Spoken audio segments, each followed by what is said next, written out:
अस्सलाम वालेकुम। आज की इस वीडियो में जो हम डिस्कस करेंगे चैप्टर नंबर 1 एक्सरसाइज 1.2 और आज हमारा लेक्चर नंबर 7 है। उम्मीद करता हूं कि आपने पिछले लेक्चर को देख लिया होगा।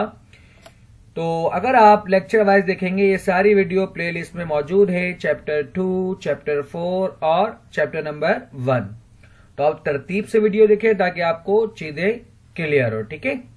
तो if Z1 equal to 3 minus 2 iota and Z2 equal to 2 minus 3 iota, then express the following in the form of A plus iota B के फॉर्म में आपको लिखना है।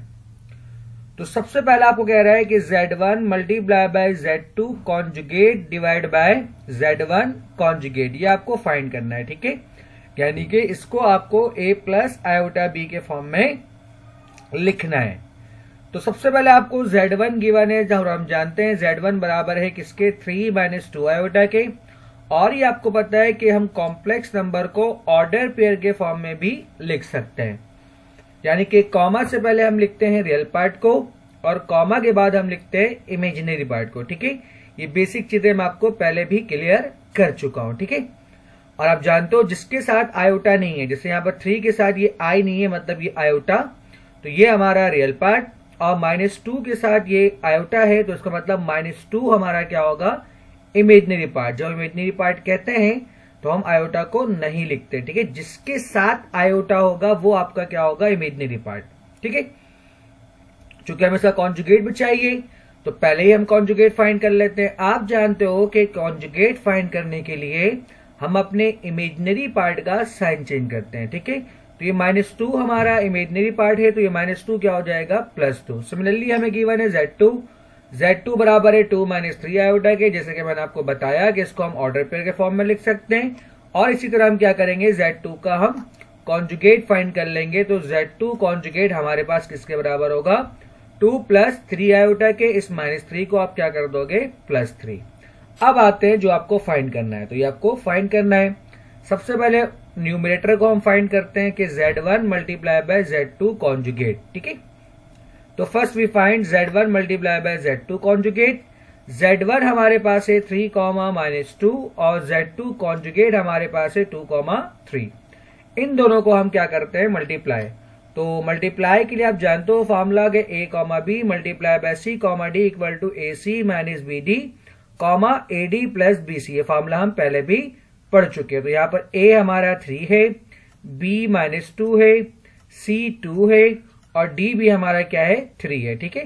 तो इनकी जगह पे हम क्या करेंगे, वैल्यूज को सब्स्टिट्यूट कर देंगे। A की जगह हमने 3 पुट किया, C की जगह 2, B की जगह -2 और D की जगह 3। सिमिलरली A की जगह पर 3, D भी हमारा 3 के बराबर है, B हमारा -2 के बराबर है और C हमारा किसके बराबर है, +2 के बराबर है। इसको आप सिंप्लीफाई कर लें तो ये हमारे पास हो जाएगा 6 माइनस माइनस +6, 3 मल्टीप्लाई 3 9 और माइनस प्लस -4, ठीक है। तो 6 + 6 कितना होता है, 12 और 9 - 4 कितना होता है, 5। अब हमें क्या मिल गया है, न्यूमरेटर। अब इसको हम डिवाइड कर देंगे Z1 कॉन्जुगेट से। तो नाउ आपको दिखा कि Z1 multiply by Z2 conjugate किसके बराबर है, 12,5 के। यहां पर हमने फाइंड किया और डिवाइड में Z1 कॉन्जुगेट है, तो Z1 कॉन्जुगेट किसके बराबर है, 3,2 के, ठीक है। अब इन दोनों को हमें क्या करना है, डिवाइड। तो आप जानते हो डिवाइड के फॉर्मूला हमारे पास मौजूद है कि A, B multiply C, D बराबर होता है AC plus BD divide by C² plus D², BC minus AD divide by C² plus D², ठीक है। अब आप वैल्यूज को सब्स्टिट्यूट कर दो। यहां पर जो A है वो 12 है, B बराबर है 5 के, C बराबर है 3 के और D हमारा किसके बराबर है, 2 के। तो A, C, B, D की जगह आप क्या करो, इन सारी वैल्यूज को सब्स्टिट्यूट करो और सिंबल मल्टीप्लाई करवाओ। तो मल्टीप्लाई करवाने के बाद 12 मल्टीप्लाई 3 36, 5 मल्टीप्लाई 2 10, 3 का स्क्वायर होता है 9 और 2 का स्क्वायर कितना होता है, 4। सिमिलरली 5 मल्टीप्लाई 3 15, 12 मल्टीप्लाई 2 हमारे पास कितना हो जाएगा, 24, 3 का स्क्वायर 9, 2 का स्क्वायर 4।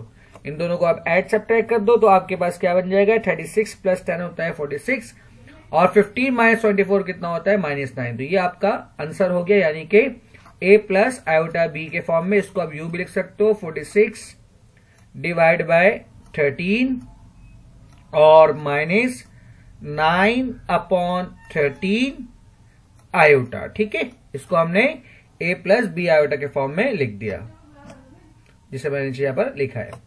नेक्स्ट पार्ट हमारे पास है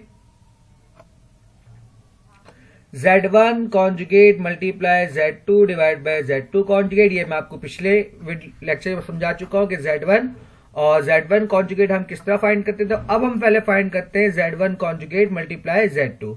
तो फर्स्ट वी फाइंड, आपको पता है मल्टीप्लाई का formula a, b multiply c, d। अभी मैंने आपको समझाया। तो a यहां पर बराबर है 3k, b बराबर है 2k, c बराबर है 2k और d हमारा किसके बराबर है -3k। अब वैल्यूज को सब्स्टिट्यूट कर दो और बेसिक सा मल्टीप्लाई है। 3 × 2 6, माइनस माइनस प्लस, 3 × 2 कितना होता है 6। इसी तरह 3 × 3 कितना होगा -9, 2 × 2 कितना हो जाएगा 4 और इनको आप ऐड कर दो। ठीक है, ये हमारे पास आ गया 12, -5। अब हम डिवाइड कर देंगे Z2 कॉन्जुगेट से। तो नाउ, और डिवाइड का फॉर्मूला मैं आपको अभी बताया इससे पिछले क्वेश्चन में। तो अब यहाँ पर जो आपका a है वो 12 है, b जो है आपका -5 है, c आपका 2 है और d आपका क्या है 3 है। अब वैल्यूज को सब्स्टिट्यूट कर दो। सब्स्टिट्यूट करने के बाद आपको सिंबल क्या करना है, मल्टीप्लाई करना है। ठीक है, और मल्टीप्लाई करने के बाद जो ऐड हो रहा है उसको आप ऐड कर दो और इस चीज को आप लिख सकते हो 9/13 -46 आयोटा/13 के फॉर्म में। ठीक है, इसका पार्ट 3 हमारे पास है। ठीक है, आप ये मैं आपको समझा चुका हूं कि हम कॉन्जुगेट किस तरह फाइंड करते हैं। अब ऊपर हमारे पास क्या है, Z1 मल्टीप्लाई Z2 का कॉन्जुगेट, यानी कि पहले हम फाइंड करेंगे Z1 मल्टीप्लाई Z2 और फिर उसके बाद फिर हम क्या कर देंगे, उसका कॉन्जुगेट निकालेंगे। तो Z1 मल्टीप्लाई Z2, ये Z1 की वैल्यू, ये Z2 की वैल्यू। ठीक है, इन दोनों को हमें क्या करना है, मल्टीप्लाई। मल्टीप्लाई का फॉर्मूला आप जान चुके हो, मैं आपको अभी समझाया 2 क्वेश्चन में। आप सिंपल क्या करो, उसको मल्टीप्लाई करवा दो। ठीक है, तो आंसर क्या आता है 0, -13। अब आपको इसका कॉन्जुगेट निकालना है। तो कॉन्जुगेट में आप जानते हो कॉमा के बाद जो हमारा इमेजिनरी पार्ट होता है उसका हम साइन क्या करते हैं, चेंज। तो ये हमारे पास हो जाएगा 0, 13। ठीक है, अब आपको डिवाइड करना है Z1 से। तो आप क्या करवाओ, डिवाइड करवाओ। नाउ सॉरी, यहां पर हम क्या करेंगे, Z2 कॉन्जुगेट से डिवाइड करना है या Z1। अच्छा, बाय मिस्टेक यहाँ पर मैंने यहाँ पर Z2 कॉन्जुगेट से डिवाइड करवा दिया है। आपको जो डिवाइड करना है यहाँ पर बेसिकली किससे डिवाइड करना है, Z1 से। ठीक है, तो आप इस पार्ट को यूज समझ लेंगे, आपका होमवर्क है, इसको आप Z1 से डिवाइड करवा के आप चेक कर लीजिएगा। ठीक है, नेक्स्ट हमारे पास जो है फॉर ट्रायंगुलर इनइक्वालिटी, ये हमारे पास क्या होता है, ट्रायंगुलर इनइक्वालिटी होता है। ठीक है, इसको आपको क्या करना है, प्रूफ करना है सेम क्वेश्चन से। तो अभी हमें गिवन था Z1 Z2, यहां पर हमें क्या क्या फाइंड करना है, Z1 modulus, Z2 modulus, Z1 plus Z2 का मॉडुलस। ठीक है, और फिर यहां पर हम पुट करके चेक करेंगे कि कौन बड़ा है कौन छोटा है। ठीक है, तो सबसे पहले 4 modulus of Z1 minus modulus of Z2। Z1 हमारा किसके बराबर है, 3 - 2 आयोटा के। मॉडुलस के आप जानते हो, मॉडुलस का फॉर्मूला होता है कि square root of A square plus B square. A मतलब होता है हमारा रियल पार्ट और B मतलब क्या होता है, हमारा इमेजिनरी पार्ट। यानी कि हम रियल पार्ट का स्क्वायर करते हैं और इमेजिनरी पार्ट का स्क्वायर करते हैं। तो रियल पार्ट यहां पर 3 है, इमेजिनरी पार्ट हमारा क्या है, -2 है। तो 3 का स्क्वायर हो गया 9 और 2 का स्क्वायर कितना होता है 4। तो 9 + 4 कितना होता है 13। ठीक है, ये हमारे पास मॉडुलस ऑफ Z1 आ गया। सिमिलरली हम क्या निकालेंगे, Z2। तो अब यहां पर जो हमारा रियल पार्ट है वो 2 है और जो इमेजिनरी पार्ट -3 है। तो ये हमारे पास हो जाएगा 2 का स्क्वायर 4, 3 का स्क्वायर 9 और 4 + 9 कितना होता है 13। इसका मतलब ये हुआ कि अब मैं लिख सकता हूं नाउ Z1 माइनस Z2 का मॉडुलस। ठीक है, तो स्क्वायर रूट ऑफ 13, दोनों हमारे पास 13 आया है। तो इसका आंसर क्या आता है 0, यानी सबसे स्मॉलर जो वैल्यू है वो क्या है, हमारे पास 0 है। अब अगला हम फाइंड करेंगे 4Z1 प्लस Z2। तो पहले हम क्या करते हैं, Z1 को ऐड करवाते हैं Z2 से। तो आप जानते हो रियल पार्ट से ऐड होगा, इमेजिनरी पार्ट से। 3 + 2 कितना हो जाएगा 5 और -2 -3 कितना होता है, -5 आयोटा। ये मैं आपको पहले ही बता चुका हूं कि जब हम कॉम्प्लेक्स नंबर को ऐड करते हैं तो रियल पार्ट को रियल पार्ट से ऐड करते हैं और इमेजिनरी पार्ट को इमेजिनरी पार्ट से हम क्या करते हैं, ऐड करते हैं। ठीक है, अब इसका हमें मॉडुलस निकालना है, तो मॉडुलस का फार्मूला होता है square root of 5 square plus minus 5 square, यानी कि रियल पार्ट का स्क्वायर प्लस इमेजिनरी पार्ट का स्क्वायर। तो 5 का स्क्वायर 25 और यहाँ माइनस 5 का स्क्वायर भी कितना होगा 25 प्लस 25 कितना होता है 50, और 50 को हम लिख सकते हैं 5 स्क्वायर रूट ऑफ 2। कैसे कि 50 आपके पास बराबर होता है किसके 2 मल्टीप्लाई बाय 25 के, ठीक है। तो आप जानते हो 25 का जो स्क्वायर रूट होता है वो कितना होता है 5, तो 25 रूट से बाहर आ जाएगा, और ये 2 का स्क्वायर रूट नहीं होता तो 2 को हम ब्रैकेट रूट के अंदर ही छोड़ देंगे, ठीक है। अब थर्ड हमारे पास क्या रह गया 4z1 प्लस z2। तो सबसे पहले हम क्या करेंगे z1 का मॉडल जिसे हमने यहाँ फाइंड किया था, दोबारा फाइंड की जरूरत नहीं है, मैं आपको सिर्फ समझाने के लिखवा दे रहा हूं। तो ये किसके बराबर है 13 के, ठीक है। अब आप क्या करो सिंबल इन दोनों को ऐड कर दो, तो square root of 13 plus square root of 13 किसके बराबर होता है 2 स्क्वायर रूट ऑफ 13 के। आप कैलकुलेटर में इसकी वैल्यू चेक कर लो, ये स्मॉलर है किससे s2 स्क्वायर रूट ऑफ 13 के, तो उसका मतलब ये हमारे पास क्या होता है ट्रायंगुलर इनइक्वालिटी प्रूव होता है। अब नेक्स्ट क्वेश्चन हमारे पास, ये भी इंपॉर्टेंट क्वेश्चन है पेपर के हवाले से, find real and imaginary part of each of the following by using any method, ठीक है। तो सबसे पहले हमारे पास क्या है square root of 2 plus iota की होल पावर -2। तो सबसे पहले हम इस पावर नेगेटिव को हम पॉजिटिव बनाते हैं। किस तरह पॉजिटिव बनाते हो, आप जानते हो कि अगर आपको पावर का साइन चेंज करना हो और वो नंबर न्यूमरेटर में हो तो उसको आप कहां ले जाते हो डिनोमिनेटर में, यानी कि इस प्रोसेस में, किस प्रोसेस में, जिसमें आप नंबर्स को न्यूमरेटर टू डिनोमिनेटर या फिर डिनोमिनेटर टू न्यूमरेटर करते हो, उसमें आपको क्या करना होता है आप जस्ट पावर का साइन चेंज करते हो, ठीक है। अब आपको नीचे दिख रहा है कि आपके पास a प्लस बी का होल स्क्वायर का फार्मूला ओपन हो रहा है, तो आप फार्मूला ओपन कर दो, ठीक है। तो यहाँ पर जो a है वो स्क्वायर रूट ऑफ 2 है और जो b है वो हमारे पास क्या है आयोटा। आपको फार्मूला पता है कि a प्लस बी का होल स्क्वायर बराबर होता है a square plus B square plus 2ab, ठीक है। अब सिम्प्लीफाई करना है हमें, तो 2 से ये स्क्वायर रूट क्या हो जाएगा कैंसिल, क्या बचेगा 2। आपको पता होना चाहिए कि यह मैं आपको पहले भी काफी बार बता चुका हूं कि आयोटा स्क्वायर की जो वैल्यू है वो क्या है -1, ठीक है। तो आयोटा स्क्वायर की जगह हमारे पास क्या हो जाएगा -1, और यहाँ पर सिंपल इसको हम वैसे लिख देंगे 2 स्क्वायर रूट ऑफ 2 आयोटा, ठीक है। और 2 - 1 कितना होता है हमारे पास 1। अब आपको ये बात मालूम है कि अगर डिनोमिनेटर में हमारे पास आयोटा हो तो हमें क्या करना होता है रेशनलाइज, यानी कि हम डिनोमिनेटर से आयोटा को खत्म करेंगे, और रेशनलाइज करने के लिए डिनोमिनेटर के कॉन्जुगेट से हम मल्टीप्लाई और डिवाइड करवाते हैं। और आप जानते हो कॉन्जुगेट के लिए मैंने आपको अभी बताया था, इससे पहले लेक्चर में बता चुका हूं कि हमें इमेजिनरी पार्ट का साइन चेंज करना होता है। तो ये हमारे पास इमेजिनरी पार्ट है, इसका हम क्या करेंगे साइन चेंज, तो ये माइनस में हो जाएगा, तो 1 - 2 square root of 2 iota divide by 1 - 2 square root of 2 iota. ऊपर वाले को ऊपर वाले से मल्टीप्लाई करवाओगे और नीचे वाले को नीचे वाले से आपको क्या करना है मल्टीप्लाई। अब आपको दिख रहा है कि ये दो ब्रैकेट मल्टीप्लाई हो रहा है, दोनों का लेफ्ट भी सेम है, दोनों का राइट भी सेम है, एक में प्लस साइन है तो एक में माइनस साइन है। तो हम फॉर्मूला यूज कर सकते हैं a square minus B square का, यानी कि 1 का स्क्वायर -2 स्क्वायर रूट ऑफ 2 आयोटा का स्क्वायर। अब स्क्वायर अप्लाई करो तो 1 का स्क्वायर तो 1 होता है, और अब जानते हो 2 का स्क्वायर कितना होता है 4। जब स्क्वायर रूट पर आएगा तो रूट कैंसिल होगा, क्या बच जाएगा 2, और जब ये आयोटा स्क्वायर होगा तो आयोटा स्क्वायर की वैल्यू क्या होती है -1। तो ये आपके पास फाइनल क्या बन जाएगा minus minus plus 4 multiply two 8, और 8 + 1 कितना हो जाएगा 9। आखिर में हम क्या करेंगे, चूंकि हमें इमेजिनरी और रियल पार्ट को अलग अलग लिखना है तो हम एलसीएम ब्रेक कर देंगे, यानी कि 9 को हम रियल पार्ट के साथ भी लिखेंगे और हम इमेजिनरी पार्ट के साथ भी लिख सकते हैं, ऐसे हम कहते हैं एलसीएम ब्रेक करना, ठीक है। तो अब आपको दिख रहा है कि जो आपका रियल पार्ट है वो क्या है 1/9 है, और जो इमेजिनरी पार्ट है वो क्या है 2 square root of 2 divide by 9। बहुत सारे बच्चे यहाँ मिस्टेक करते हैं, मैं आपको फिर बता रहा हूँ कि जब हम इमेजिनरी पार्ट लेते हैं तो हम आयोटा को नहीं लेते, ठीक है।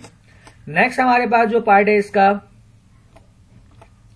सिंपल, हमारे पास अगेन पावर में -1 है तो उसको हम क्या करेंगे पहले +1 करेंगे। तो +1 के लिए से हम कहा लेके आ जाएंगे डिनोमिनेटर में, चूंकि आपको दिख रहा है पावर 1 ही है। अब आपको नीचे से आयोटा को खत्म करना है तो आप क्या करो इसके कॉन्जुगेट से मल्टीप्लाई और डिवाइड करवा दो। तो आप जानते हो उसका कॉन्जुगेट क्या होगा 1 plus square root of 5 iota, ठीक है। इससे हम मल्टीप्लाई और डिवाइड करवा देंगे, तो ऊपर वाले को ऊपर वाले से मल्टीप्लाई करवाएंगे, नीचे वाले को नीचे वाले से मल्टीप्लाई करवाएंगे। तो हमारे पास डिनोमिनेटर में क्या बन रहा है, देखो आप यहाँ पर ये दो ब्रैकेट मल्टीप्लाई हो रहा है, यहाँ पर फॉर्मूला अप्लाई हो रहा है a square minus B square का। तो यहाँ पर जो a है वो 1 है और जो b है स्क्वायर रूट ऑफ 5 आयोटा है। अब ये स्क्वायर जो है स्क्वायर रूट ऑफ 5 पे भी है, आयोटा पे भी है, तो इसका मतलब हमारे पास क्या हो जाएगा, जब ये 5 पे आएगा स्क्वायर रूट तो स्क्वायर रूट को कैंसिल कर देगा, और जब आयोटा पे आएगा तो आयोटा स्क्वायर की वैल्यू क्या होती है -1। अब इन दोनों को ऐड कर दो आप, तो आपके पास क्या बन जाएगा माइनस माइनस प्लस 5 1 द 5, और 5 + 1 कितना होता है 6। आखिर में जाके आपको क्या करना है, एलसीएम ब्रेक करना है, यानी कि इस चीज को हम लिख सकते हैं 1/6 plus square root of 5 iota divide by 6। तो यहाँ पर जो रियल पार्ट हो गया वो 1/6 और जो इमेजिनरी पार्ट हो गया वो स्क्वायर रूट ऑफ 5/6। अब जो इसका थर्ड पार्ट है हमारे पास, अगेन पावर नेगेटिव में, इसको पॉजिटिव बनाओ। पॉजिटिव बनाने के लिए हम कहां लेके आ जाएंगे, डिनोमिनेटर में। अब आपको दिख रहा है कि यहां पर फॉर्मूला ओपन हो रहा है, पहले a माइनस बी का होल स्क्वायर का फॉर्मूला। तो पहले आप फॉर्मूला ओपन कर लो। यहां पर आप जानते हो formula a square plus B square minus 2ab बराबर होता है a माइनस बी का होल स्क्वायर के। अब आपको बेसिक सिम्प्लीफाई करना है, तो स्क्वायर से रूट कैंसिल होगा, तो क्या बच जाएगा 3। आयोटा स्क्वायर की वैल्यू क्या होती है -1, और यहां पर हमारे पास क्या होगा -2/3 आयोटा। तो यहां पर प्लस की जगह आपके पास क्या होगा माइनस। ठीक है, खैर, तो ये आपके पास हो जाएगा 3 - 1 2, और ये प्लस की जगह हमारे पास क्या है माइनस है, तो -2 स्क्वायर रूट ऑफ 3 आयोटा। ठीक है, तो अब आपको क्या करना है, कॉन्जुगेट से मल्टीप्लाई और डिवाइड करवाना है। तो आप कॉन्जुगेट से मल्टीप्लाई डिवाइड कर लो। बस थोड़ा सा मिस्टेक यहाँ पर ये हो रहा है कि यहाँ प्लस की जगह माइनस हो जाएगा। जब यहाँ माइनस होगा तो फिर ये दो आपका क्या बनेगा, प्लस बनेगा। ठीक है, अच्छा, इतने सारे सवाल में कहीं ना कहीं थोड़ा बहुत मिस्टेक हो जाता है, मैं आपको समझा देता हूँ। ठीक है, तो उसको आप सही कर लिएगा। तो ऊपर ये प्लस है, ये वाला प्लस आपका जो है माइनस में है, और ये आपका क्या है प्लस में है। ठीक है, अगेन आपको दिख रहा है कि डिनोमिनेटर में फॉर्मूला अप्लाई हो रहा है a square minus B square का, तो आप फॉर्मूला अप्लाई कर दो। ठीक है, अच्छा, यहाँ पर प्लस आ गया, सही। तो कभी कभी मिस्टेक हो जाता है। खैर, 2 का स्क्वायर कितना होता है 4, और यहां पर जब 2 का स्क्वायर करोगे तो 4 होगा, जब रूट पे आएगा तो ये 3 हो जाएगा, और आयोटा स्क्वायर की वैल्यू क्या होती है -1। इसको आप सिंप्लीफाई कर लो, तो नीचे आपके पास कितना हो जाएगा 4 + 12, और ये हो जाएगा 16, 2 1 द 2, और 2 8 द कितना होता है 16। अब आप क्या करो, एलसीएम ब्रेक कर दो। जब आप एलसीएम ब्रेक करोगे तो आपको रियल पार्ट और इमेजिनरी पार्ट दोनों मिल जाएगा। नेक्स्ट इसका पार्ट है हमारे पास, उम्मीद करता हूं आपको क्लियर हो गया हो कॉन्सेप्ट। आपको जैसे आप खुद भी इसको आप समझ लो सकते हो इसको। ठीक है, बआसानी कि आपने पहले क्या किया, आखिर ये कुछ पार्ट है जो मुझको समझाना है, तो जल्दी इसलिए मैं आगे कर रहा हूं, आगे बढ़ाता हूं कि यहां पर आपने क्या किया, कॉन्जुगेट से मल्टीप्लाई और डिवाइड करवाया। सिंपल सेम काम करते हुए ये हमारा क्या हो गया, रियल पार्ट और इमेजिनरी पार्ट। पार्ट 4 पे आते हैं हमारे पास। अब यहां देखें -1, तो 1/4 आयोटा -5 की पावर -1 है, तो इसको मैं यूं लिख सकता हूं कि 1 की पावर कुछ भी हो 1 के बराबर होता है। यहां पर क्या हो सकता है 4 आयोटा -5 की पावर -1। ठीक है, अब इस पावर को मैं पॉजिटिव बनाना है, चूंकि ये डिनोमिनेटर में, तो ये कहां पर आ जाएगा न्यूमिनेटर में, इसलिए क्या लिखा है 4 आयोटा -5। अब आपको दिख रहा है कि यहाँ पर जो रियल पार्ट है वो क्या है आपका -5 है, क्योंकि -5 के साथ आयोटा नहीं है, और जो इमेजिनरी पार्ट है वो क्या है 4, क्योंकि यहाँ पर 4 के साथ आयोटा है। ठीक है, पार्ट 6 इसका हमारे पास कह रहा है सिंपल, जो नीचे है उसको ऊपर ले जाओ, जो ऊपर है उसको नीचे लेके आ जाओ, क्योंकि मैंने आपको अभी बताया कि पावर नेगेटिव है, तो पावर पॉजिटिव बनाने के लिए हम क्या करते हैं, ऊपर वाले को नीचे और नीचे वाले को ऊपर। अब आपको ऊपर भी फॉर्मूला अप्लाई करना है, नीचे फॉर्मूला अप्लाई करना है। ऊपर फॉर्मूला अप्लाई होगा a माइनस बी का होल स्क्वायर, नीचे फॉर्मूला अप्लाई होगा a प्लस बी का होल स्क्वायर। ठीक है, तो आप बेसिक से सिम्प्लीफाई करो। 5 आयोटा का मतलब होता है 5 का स्क्वायर 25, चूंकि आयोटा स्क्वायर है इसलिए क्या हो जाएगा माइनस का 25। 4 का स्क्वायर कितना होगा 16, यहां आप मल्टीप्लाई करवा दो, तो 4 × 5 × 2 होता है 40। सिमिलरली डिवाइड में 3 का स्क्वायर होगा 9, 4 आयोटा, 4 का स्क्वायर होता है 16, आयोटा स्क्वायर है इसलिए क्या हो जाएगा माइनस, और 2 × 3 6, 6 × 4 कितना होता है 24। एड सब्ट्रैक्ट करो आप, तो आपके पास फाइनल ये बन जाएगा। चूंकि डिनोमिनेटर में आयोटा है तो हम डिनोमिनेटर के कॉन्जुगेट से मल्टीप्लाई और डिवाइड करवाएंगे। ठीक है, और ऊपर आपको करना है बेसिक मल्टीप्लाई करना है, नीचे हम यूज कर लेंगे फॉर्मूला। ठीक है, तो -9 × -7 कितना होता है 63, -9 × -24 ये हो जाएगा 216 आयोटा, -40 × -7 तो ये हो जाएगा +280 आयोटा, -40 -24 तो ये हो जाएगा 960 आयोटा स्क्वायर, और डिवाइड में -7 का स्क्वायर -24 आयोटा का स्क्वायर, यानी कि मैंने यहाँ पर फॉर्मूला यूज कर लिया a square minus B square का। अब आप सिंबल ऐड सब्ट्रैक्ट करो तो 63 तो वैसे ही रहेगा, इन दोनों को ऐड कर दो तो ये हो जाएगा 496 आयोटा, यहाँ पर 960 आयोटा स्क्वायर है, तो आयोटा स्क्वायर किसके बराबर होता है -1 की, तो ये क्या हो जाएगा -960, डिवाइड में -7 का स्क्वायर होता है 49 और 24 का स्क्वायर होता है 576, क्योंकि आयोटा स्क्वायर है और आयोटा स्क्वायर की वैल्यू क्या होती है -1, तो माइनस माइनस क्या हो जाएगा प्लस। तो आपके पास फाइनल ये बन गया। अब एलसीएम ब्रेक कर दो, ठीक है। तो अब आप लिख सकते हो कि जो आपका रियल पार्ट है क्या है, जिसके साथ आयोटा नहीं है तो वो ये रियल पार्ट, और जिसके साथ आयोटा है वो इमेजिनरी पार्ट। आज का लास्ट पार्ट आपके पास है कि अगेन जैसे मैंने आपको बताया, जो ऊपर है उसको नीचे कर दो, जो नीचे है उसको ऊपर कर दो, ठीक है। अच्छा, एक काम यहां पर हम और कर सकते हैं, वो बहुत लेंथी हो जाएगा, ठीक है। चूंकि आपको दिख रहा है 2 - 3 आयोटा और डिवाइड में 3 आयोटा -2 है, तकरीबन नंबर सेम है, बस साइन का फर्क है, ठीक है। तो साइन का फर्क तो हम खत्म कर सकते हैं, कैसे, माइनस साइन कॉमन लेके। और अच्छी बात यहाँ के ऊपर स्क्वायर है, आप माइनस साइन कॉमन भी लोगे तो कोई फर्क नहीं पड़ेगा, ठीक है।